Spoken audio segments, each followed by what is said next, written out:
Well, okay, here we are.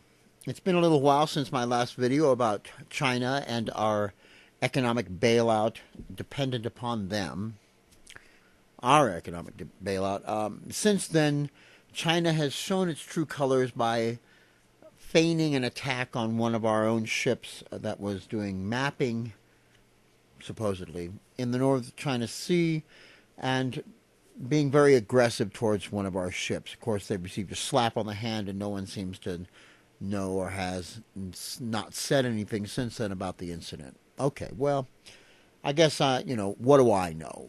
When I say old enemies die hard, I don't know what I'm talking about, right? Of course not. Anyway, you guys out there who want to put your faith in borrowing from China, you go right ahead and get back to me when the troops are in our on the mainland and telling you how to live your lives. What I really want to talk about is this. Everybody's out there protesting AIG right now and the fact that they gave a bunch of money to their CEOs and they took our bailout and they passed it out. And it's like, I don't blame AIG. I don't blame Citibank. I don't blame any of these corporations whatsoever for what's going on. I blame you.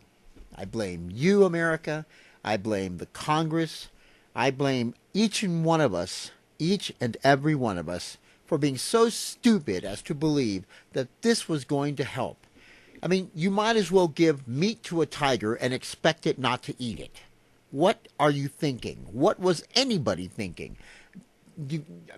Handing billions of dollars out to people who couldn't even handle, as I said before, the money they had, so stupid as to lose it from the beginning. Why give them more? I mean,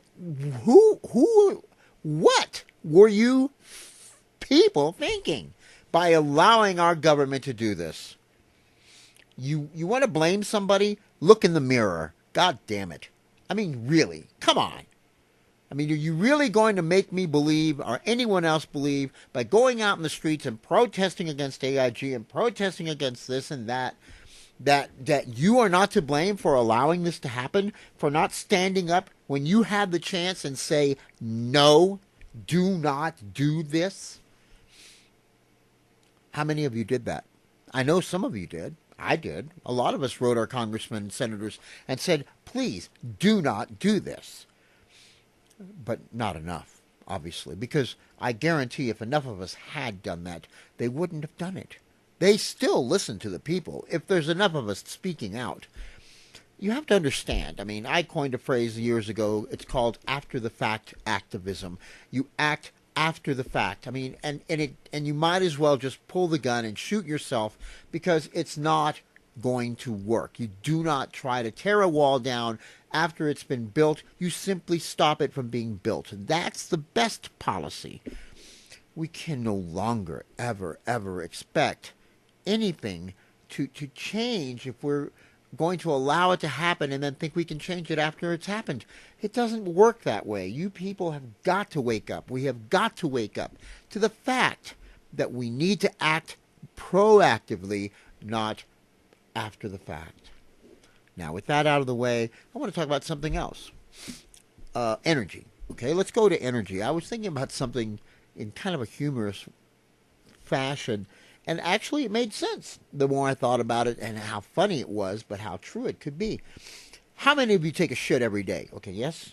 Everybody. Everybody takes a shit every day. Every human being, every animal in the world takes a crap at least once a day. The world is full of shit. No pun intended, it's a fact.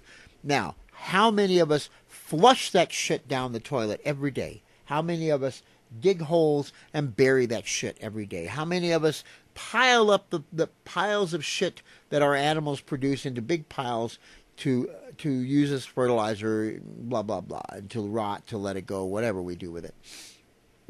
Have you any idea how much methane that the crap we produce in the world would create? We literally produce enough shit in the world, us, all of us, including the animals, that we would never have to dig another hole for gas if we just simply harnessed that methane.